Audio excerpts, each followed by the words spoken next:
In the case of Sardar Sarovar Dam, it was discovered that the potential houseties had little or no knowledge of how their life was going to be affected on account of the project.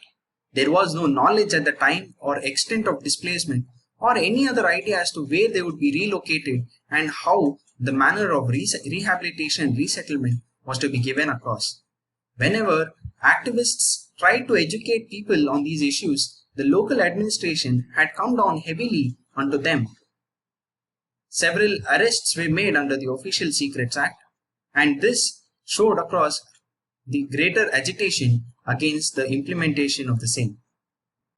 In a similar infamous incident, which was the Bhopal gas tragedy, which left several thousands of lives affected because of the leakage of methyl isocyanate gas from the Union Carbide factory in Bhopal.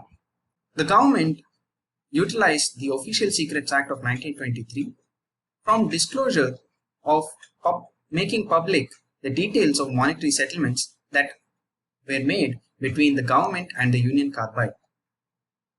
Further, there were several arrests that were being made under the Official Secrets Act on these counts wherever information was tried to be recorded. One of the major drawbacks or criticism against the Official Secrets Act is with regard to making notes of what has been discussed as well.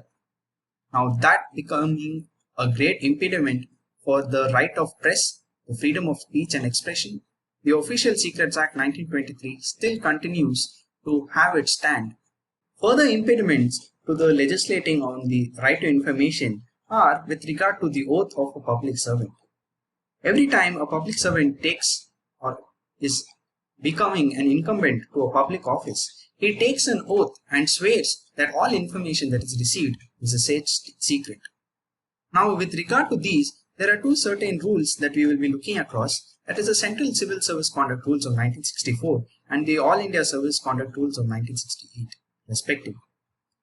Under Rule 11 of the Central Civil Service Rules, it is provided that no employee of the Secretariat shall, except in accordance with general or special order of the Secretariat, communicate directly or indirectly any official document or any part thereof to an employee of the Secretariat or any other person to whom he or she is not authorized to communicate.